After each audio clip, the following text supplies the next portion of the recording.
Bueno, vamos a trabajar un poco sobre el tema de análisis de ciclo de vida y digamos la relación que tiene eso con la huella de carbono. Y empecemos. Entonces, el contenido que vamos a trabajar está relacionado con qué es el análisis de ciclo de vida, ¿sí? Luego vamos a mirar la normalización de los análisis de ciclo de vida según la familia ISO 14040. Luego vamos a trabajar la evaluación de impactos del ciclo de vida.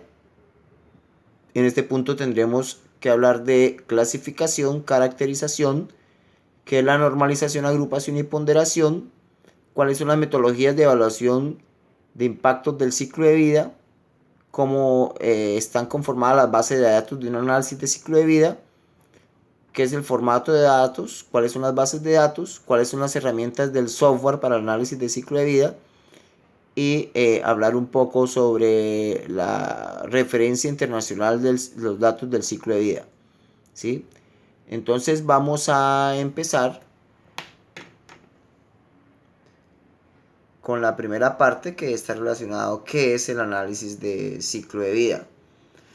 Pues básicamente el ciclo de vida se constituye es como una herramienta metodológica que sirve para medir los impactos ambientales, ya sea en un producto o para un sistema, ¿sí?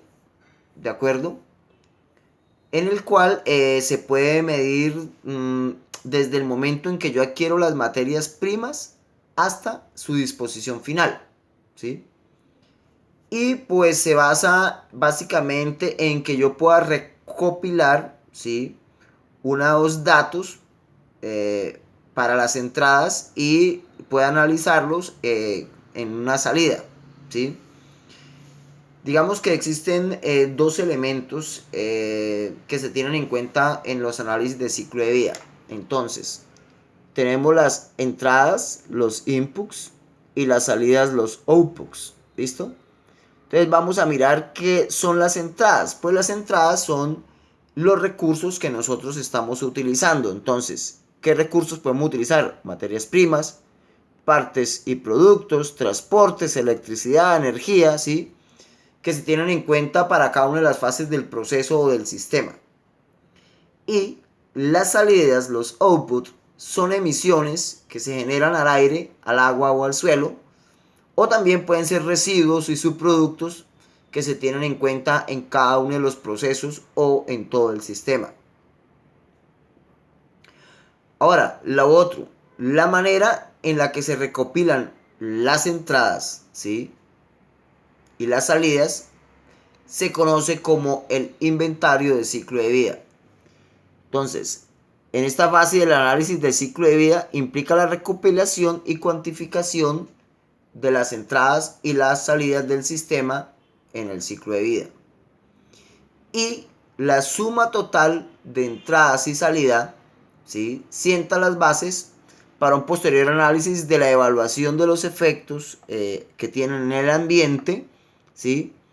Los productos que se están generando. Esa operación se denomina evaluación de impacto de ciclo de vida. Entonces vemos que existen algunos elementos. Entonces, entradas y salidas. Recordemos que las entradas son los recursos, las materias primas, las partes, la energía, todo lo que nosotros necesitamos.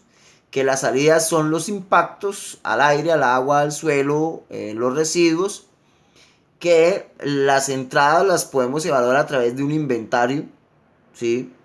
De entradas en el ciclo de vida, y que la salida es la evaluación de los impactos que generaron esas entradas.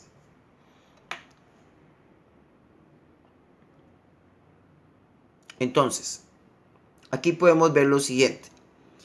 En ese análisis de ciclo de vida hay que determinar muy bien cuáles son los límites. Entonces, si nosotros estamos hablando que tenemos una producción, vamos a decir, vamos a utilizar unos recursos del bosque, ¿cierto? En el cual va a haber una explotación. Entonces aquí vemos un camión llevando madera Eso también va a requerir, porque se va a llevar a otro continente, de pronto un transporte en barco, una transformación previa, ¿sí? Que luego tiene una segunda distribución, luego sí entra a la fábrica donde se va a generar, digamos, las sillas. Digamos que acá se le dio un proceso, no sé, de curado a la madera, y de ahí sale a otra distribución hacia el consumidor y al final el consumidor lo va a desechar. Pero entonces miremos que hay una terminología relacionada, ¿sí? Con el análisis de ciclo de vida. Si yo hago un análisis y solo genero los límites de lo que pasa a la entrada y a la salida de la silla, es decir, de la fábrica del producto, entonces yo digo que el análisis es de la puerta a la puerta, que en inglés sería gate to gate, ¿sí? No me importa lo que pasó acá y no me importa lo que pasa de ahí para arriba con el producto.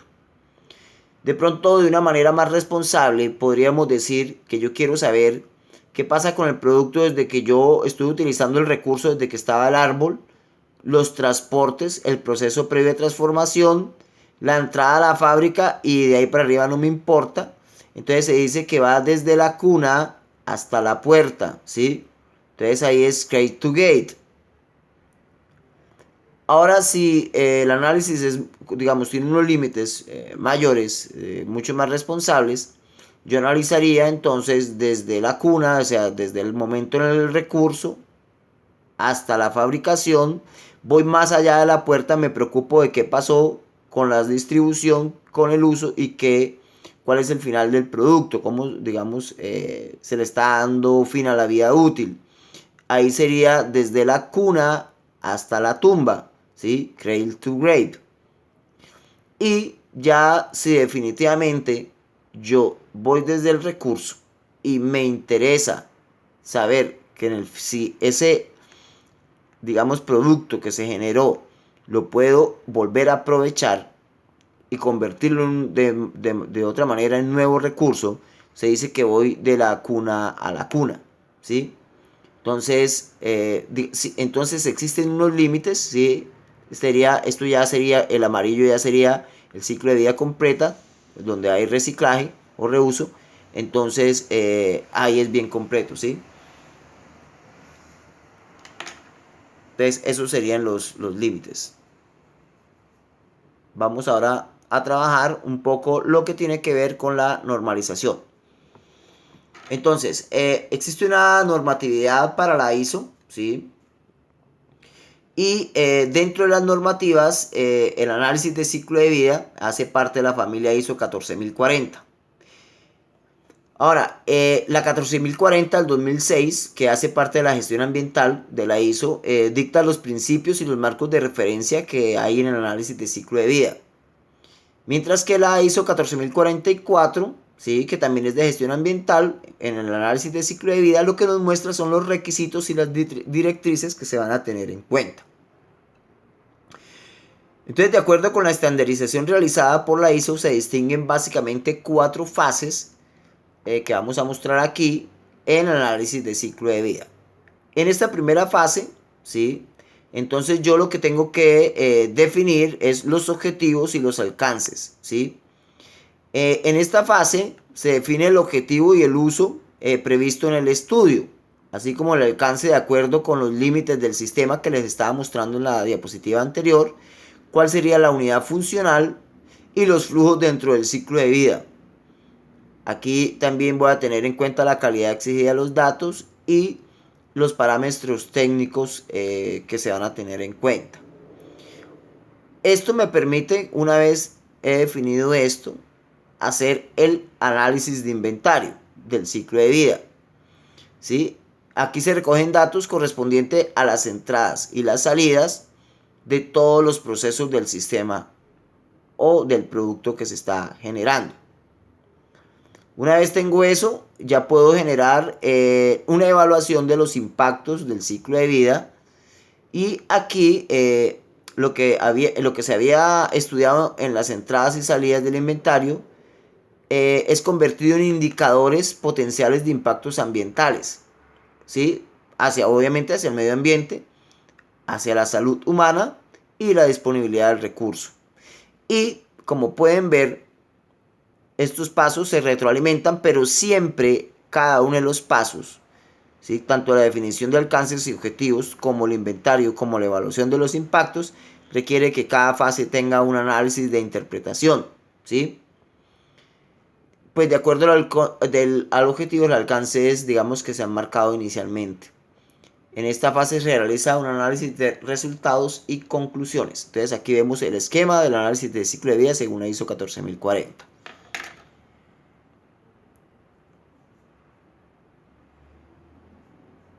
Miremos ahora todo lo que tiene que ver con la evaluación de impactos del ciclo de vida.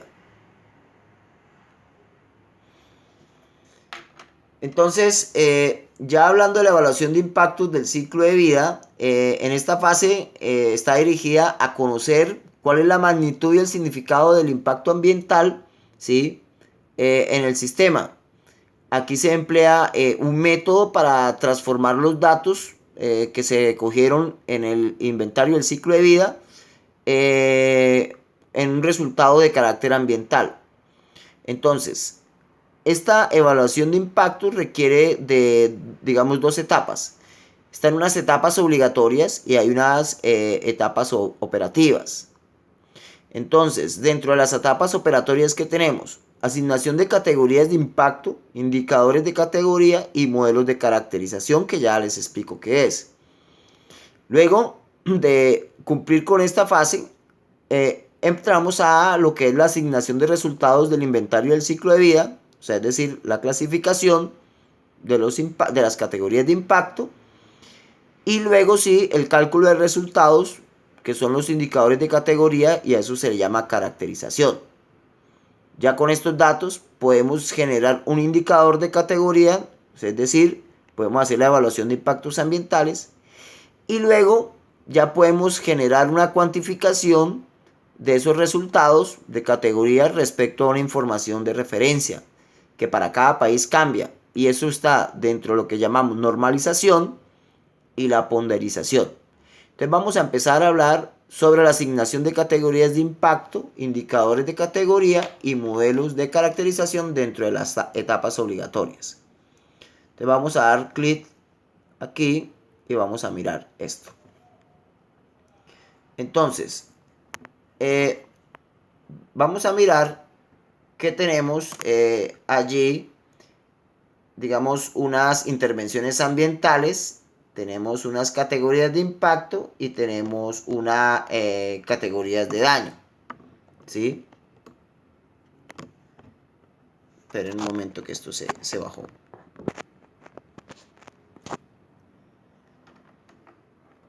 Miremos que aquí en color naranja, ¿sí?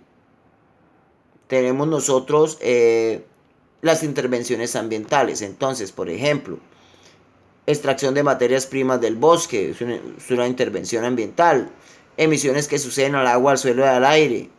Las modificaciones físicas de un área natural o el ruido es una intervención ambiental. Ahora, cada una de las intervenciones puede ser clasificada en alguna categoría de impacto. Por ejemplo, la extracción de materias primas, aquí en naranja, podría ser una categoría de impacto de punto medio, ¿cierto? Y ella puede estar aportando al cambio climático.